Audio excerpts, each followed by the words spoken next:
عايز تحول الفيديو بتاعك من كده لكده بكل سهولة وبساطة، ببرنامج بسيط عشان تتعلم، أو داير تحوله لكده. طريقة سهلة ومبسطة وبسيطة، فما تنسونا من الاشتراك وتفعلوا الجرس عشان يوصلكم كل جديد.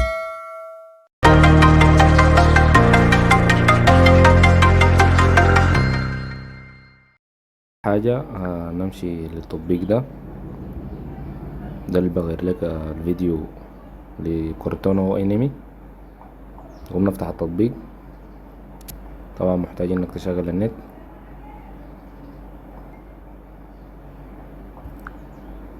تاني تختار اول خيار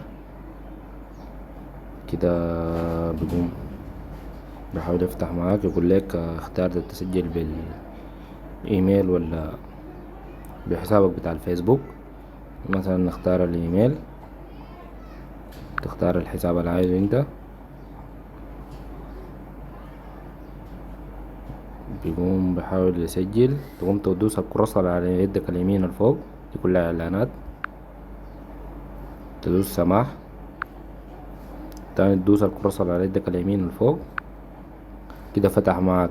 يلا شايفين الصفين ديل، تختار الصف التحت ده. الاول ده كانمي، والتاني ده تمشي في واحدة مكتوب فيها تختار الانمي اللي هي دي. تدوس سماح، تقوم تختار الفيديو بتاعك. مثلا اخترنا الفيديو ده. يا جماعة لازم الفيديو يكون 10 ثواني. يعني إذا عندك فيديو أطول من 10 ثواني، لا تقوم تقسمه 10 10 10، وبعدين تقوم توصلهم مع بعض. يعني في برامج بتاعت مونتاج كتيرة ممكن تفصل لك الفيديوهات وتاني تجمعهم مع بعض. فيلا يهدر الفيديو بتاعنا، نختار من التحت ديل عايزها شكل. مثلا اخترنا الشكل ده. نرجعه لما يحمل.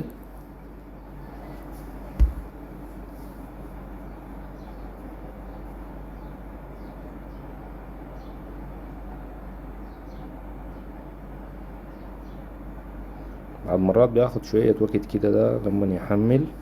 ايوه ماشي كويس. 37، 46،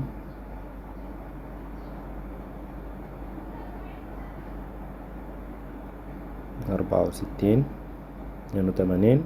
جرب.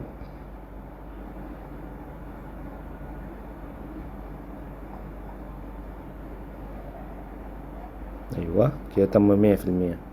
بعد 100% تنتظر شوية كده. ايوه زي ما شايف انه ظبط. تقوم اول ما تفتح الفيديو عليه طلع لنا بالشكل ده. طريقة سهلة ومبسطة وبسيطة، فما تنسونا من الاشتراك وتفعلوا الجرس عشان يوصلكم كل جديد.